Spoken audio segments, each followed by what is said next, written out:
Welcome to this new Flight Simulator update movie. The first beta of Sim update number 15 has just been released. Now the question is, what has been fixed? Well, to figure that out, we're going to look at it release notes, and then we're going to look at how you can participate in the beta and then also the experience of how to provide feedback. So first of all, where can you get the information? Well, that's relatively easy. If you go to forums.flightsimulator.com, you will find a specific section which is called Sim Update 15 Beta. That's where you can find all the information. And the most interesting information is always in the beta news, right? Which simply describes, okay, hey, what has been fixed? So let's zoom on to that bit. So, first of all, the version of Flight Simulator 2020 will be updated to version 1.37.2.0 for the PC version and 1.37.3.0 for the Xbox version. That's due to some changes which happened, I would say, a while ago that they released a new update for the Xbox, but not for the PC, which caused, I would say, the versions to kind of be completely different, right? There's only one number difference, so fixes, etc., should be the same. So if we go to the general bug fixes, we can see the most important ones, and I would say the ones which are always appearing. That's fixed various crashes across the title and they improve the performance, right? So they improve the frames per second, particularly when the frames per second were low. They reduce the stutters, particularly after long gameplay, and they reduce loading times. And those were, let's say, things which were already reported for a longer time. And if you looked at the developer stream a while ago, you could have seen what they, I would say, kind of changed to prevent that frames per second stuttering. So that's really cool, right? So I'm looking forward to test it in this new beta. Then we've got the menu. There was an issue which prevented the content manager to load when the player was offline. Didn't experience it myself, to be honest. And in the navigation and traffic, they resolved an issue where the users were experiencing a loss for ATC instructions and other aircraft communications while the autopilot continued to respond. All right, that's, I would say, something which I experienced myself also. Especially, I would say there was no real pattern, but in some cases, simply the ATC simply stopped responding while the AI co-pilot, I would say, continued to respond, right? Really weird experience. So that's good that they fixed it, at least. I hope that they fixed it. Then if we go to the weather, they did some changes specifically to the winter, let's say winter, say season. So the ice water threshold up from 27 centimeters to 72 centimeters in order to limit the amount of wrongly frozen water in the world. So there were some examples in Swiss lakes and the Norwegian fjords where there was ice where there actually shouldn't be ice, as far as I understood, and they now fixed that piece. If we go to the activities, there was an issue where they said where there was an error displayed ILS approach training. The CDI and the course info are now both displaying the correct header or heading, sorry. That was, I would say, not working 100% correct, but that's now being fixed.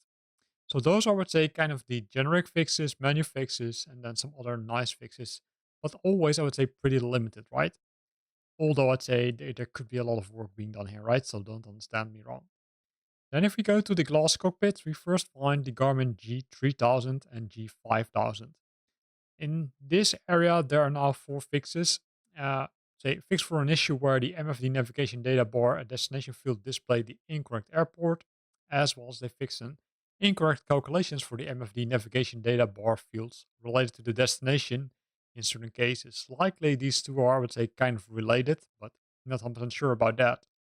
Then they also fixed an issue where the GPS signal could degrade appropriately during long flight sessions, as well as they fixed an issue where the flight plan could become corrupt after removing an approach in rare cases. Right? If you look at my channel, there are various, I would say, videos about how to manage the flight plans. And in some cases, you might indeed end up in weird scenarios where you try to remove the approach. But looks like that they now fixed it.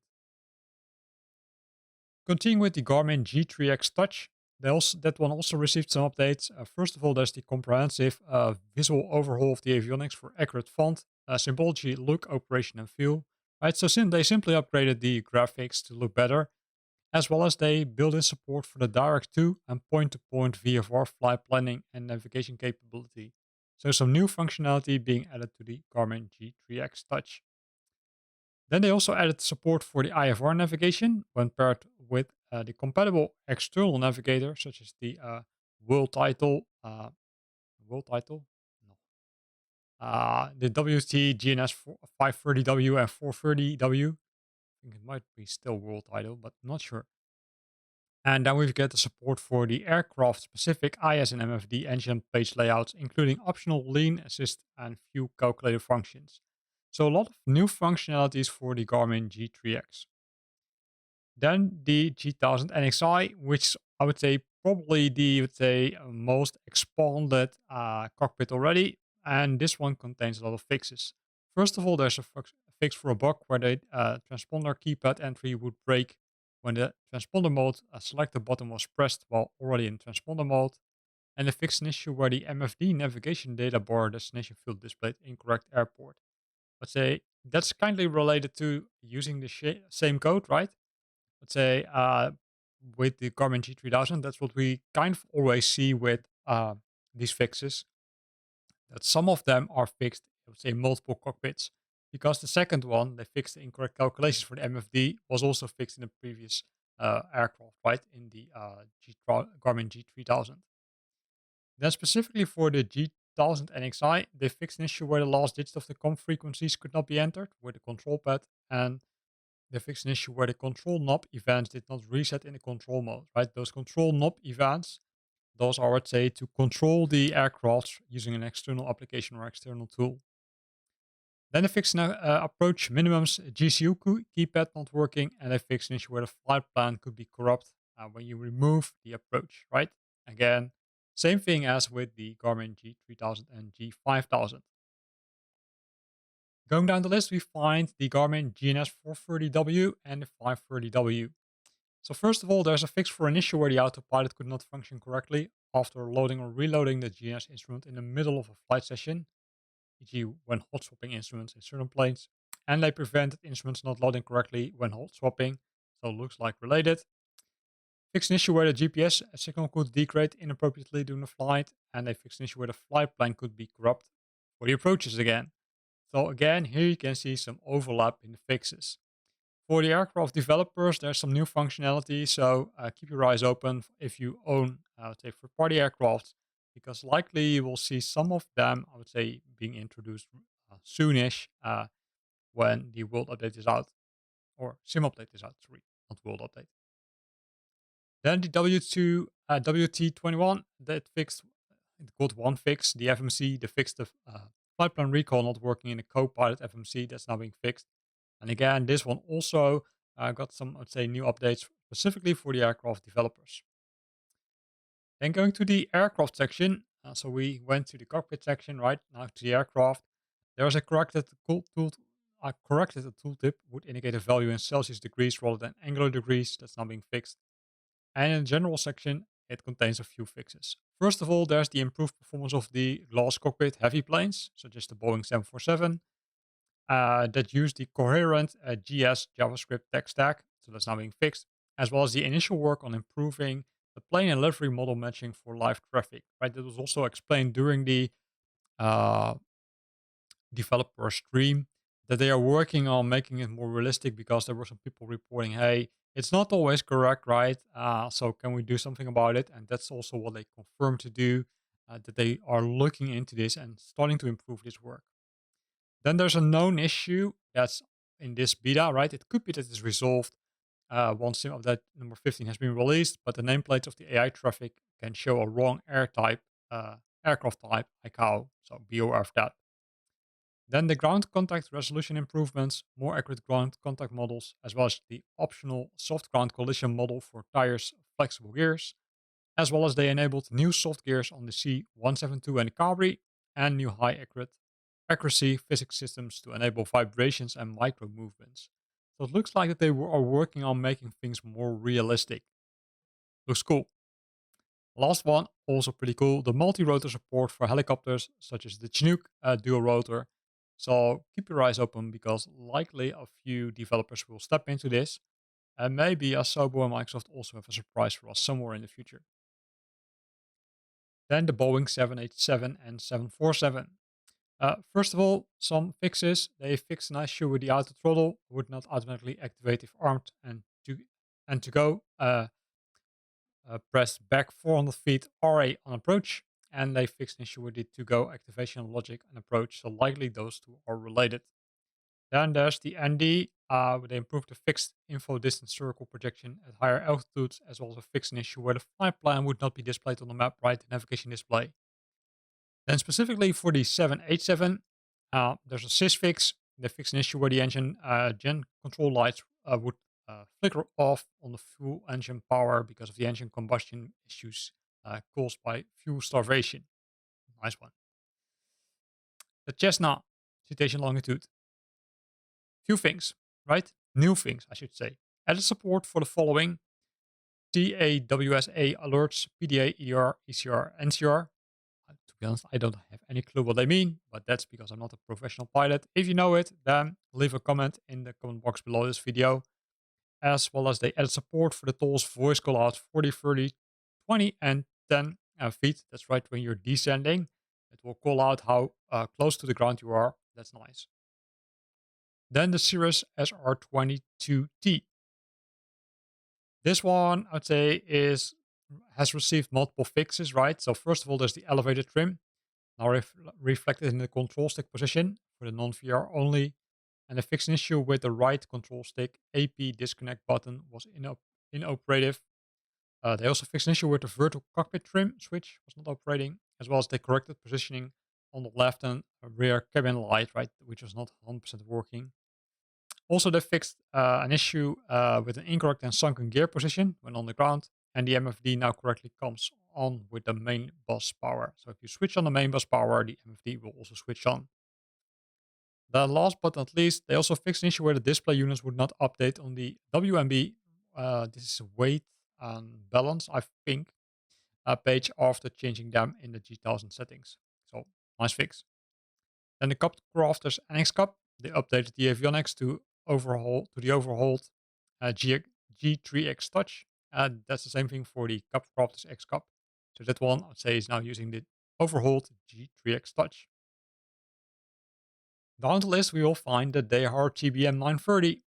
That one also received the Tools B alerts, same one as the other one. Only in this case, it is Tools B instead of Tools A. And the 500-foot touchdown callout is no longer inhibited when the Copilot GS GP modes are active. So likely they have simply removed that, say, functionality. The Juliet Mike Bravo VL3 also received the G3X Touch. So that's likely, I would say, a big update. And as last one, there's the peripherals. They updated the Yolman arrow presets to correspond to the Yolman's recommended control schemes, right? So they made a change to that. Then we've got some SDK, SimConnect, Aircraft, Editor, User Lights tool, and the WASM updates. And that's more likely for developers, but I would say some cool things are there. It looks like more, I would say, crash-related fixes are now, I would say, resolved, so that's good. Now the second question could be, okay, but now that we have this nice update, right? How can we get it? Well, let's have a look at that.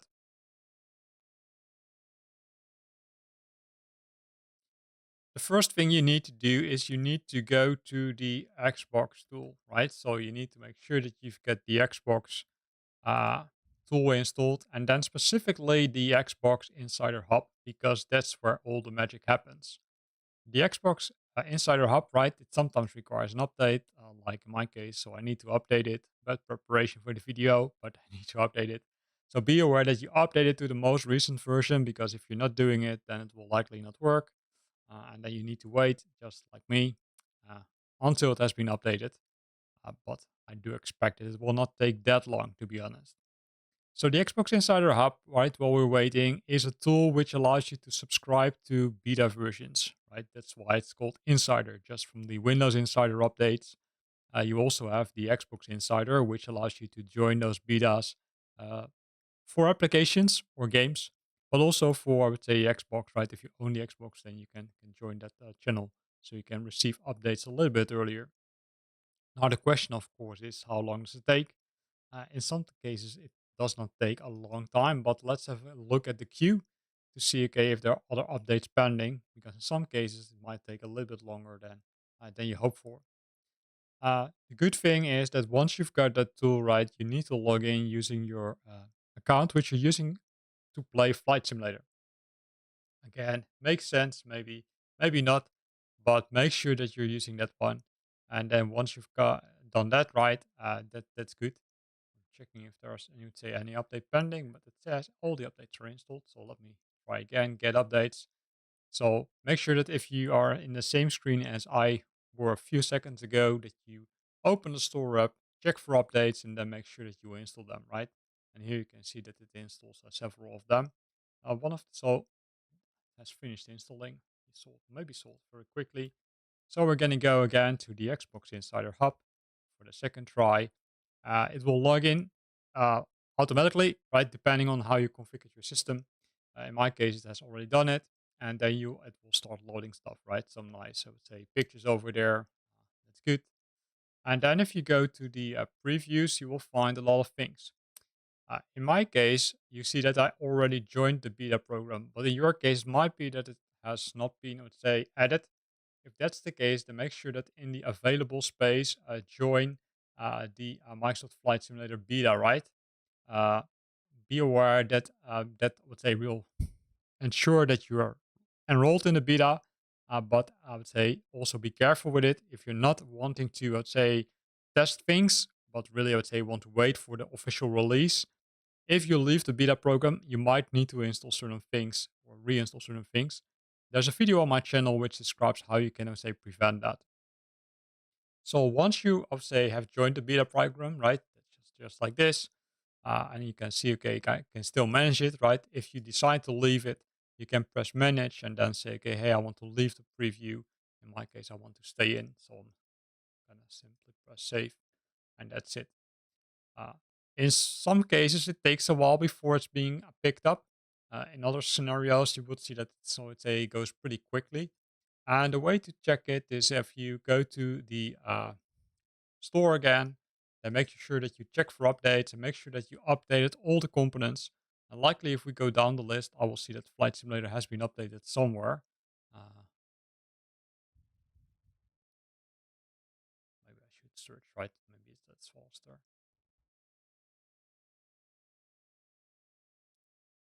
So you will simply type, in this case, Flight Simulator. And then you can check if it shows owned, then it's good. Then you don't need to do anything. If you click on it, you can see that it, I would say, gets all the details. And if there's no, I would say, update option here, then it's good, right? So once you've done that, it's relatively easy because then you need to go to Flight Simulator and simply start the process. So let me start Flight Simulator and then show you what happens, right? So I'm going to start it, going to search for the uh, application, then I will install it.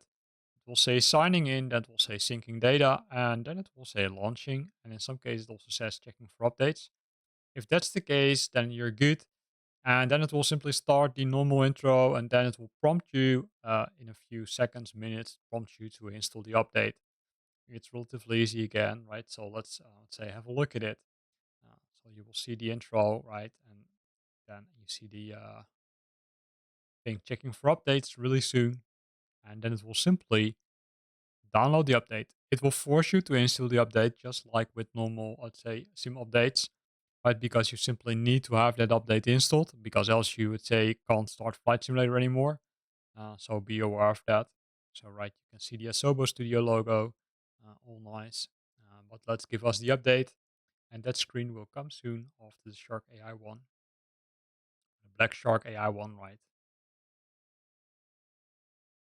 Be aware that in some cases there are some issues with the beta, right? That it will reset some of the settings, like the screen settings, like if you're running it in a window or you're running it full screen, then you might need to reconfigure that once the beta is there, right? So here you can see it says, okay, hey, I've got some new content for you. So I simply press update and then it will start installing, I would say, the software, right? You can see that it needs to download 1.38 gigabyte. So that will take some time. You can look at the individual files which it's downloading. And once that has been completed, make sure that you go to the content manager and install all the available updates there, because not all the updates are installed via this this mechanism. So with this, now next thing is, okay, let's assume that everything has been installed, right? How can we continue, right? So let's go to the website again, right? We're here, and let's show or explain some of the things. Because if you're participating in a beta, it's kind of expected that you also provide feedback. And you can see that some people already provided feedback. You can see in this section there is not a lot of feedback yet, but hey, that could be, I would say, just if you check it within a few hours, it will be. But one of the sections is the surveys section. And inside the survey section, you will always find multiple surveys, such as, okay, hey, what's the performance? What's the stability? What's the performance for VR? And then you can see that they now divided or split it up in the performance and stability on the Xbox, performance for VR, and performance for the PC version. So if you click on this link, it will give you the, I would say, small survey. In normal case, there are only one or two questions, sometimes a little bit more. So make sure that you're selecting the correct options, but also make sure that you check the reminders, right? If you're experiencing any issues, then say try to remove the content from the community folder and test it again, because in some cases the issues might be caused by the community add-ons. And you can simply answer them and it will upvote it, and then everybody, I would say, or so will likely is using that for internal tracking purposes. Then the other section, which is always interesting to look at, is the beta section, right? So in the beta section, you will find all kind of things. You can see, okay, issues being reported by users. So in this case, someone says, okay, hey, the hot topic weather issues. Any word on Asobo paying more attention to the hit topics in the weather section. And the icing in the change logs is me more a terrain issue than weather. And if you would say think, or if you agree with this, then you can simply click vote, which will say kind of bump up the issue to a more important issue. And if let's say more people are, let's say, increasing those say those votes, it's more likely that some people will start looking at it, right? And you can also look, for example, okay, hey, uh, what did other people experience, right? Were there any other issues, or was there a possible workaround which you can use? That's good, right? And you can always see that they are, say, there's always a lot of interaction. I'd say not a lot of interaction yet currently, but let's say give it a few hours and then you will see a lot of more feedback. Going back to the beta section, we will also find several other things like the aircraft and systems, the ATC. And as soon as people start to test more, you will likely see that more items will start to populate here, right? So, for example, here's someone who says, okay, hey, I've got some issues with downloading. Then you can have a look at it. And that's where you see the form. So it's always important to keep in mind that if you are creating an issue, that you provide as much details as possible, right? There are some questions which they will ask you to answer. And based on that, I would say you can say, okay, hey, this is the bug, right? This is the information, and that's fine.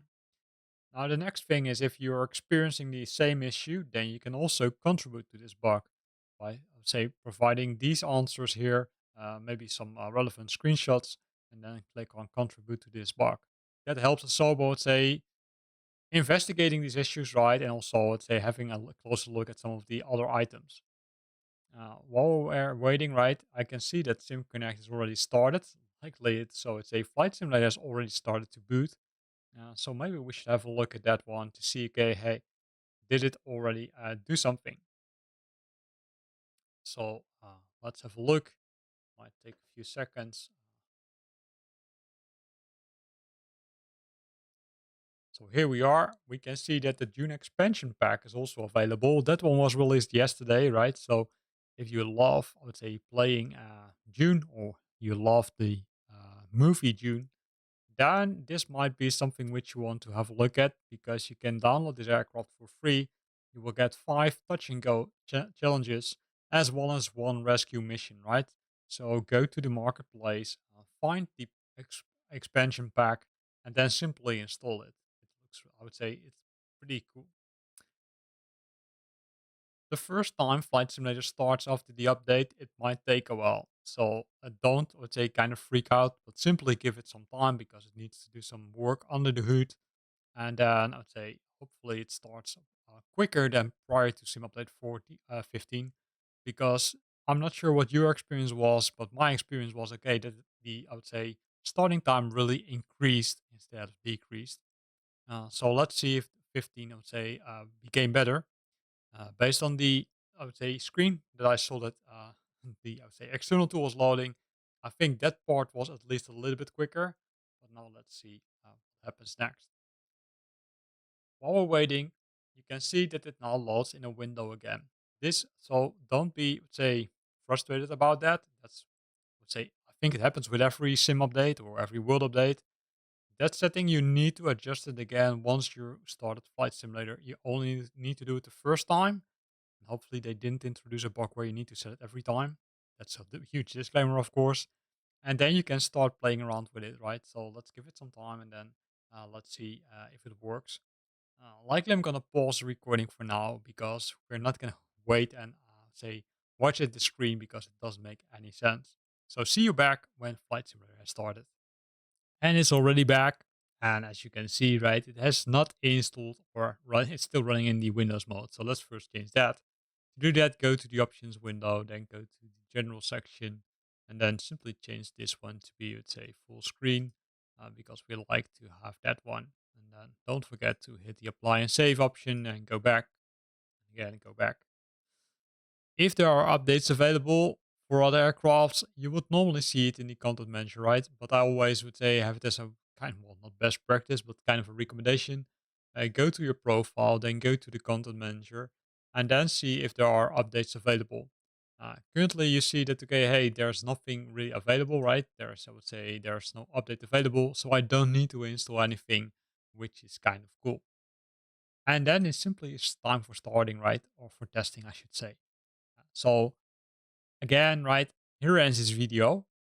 Not again, here ends this video because I didn't say that, but here ends this video where we looked at multiple parts, right? The first part we looked at is, okay, what is being fixed? The second part was how can you install the or participate in the beta?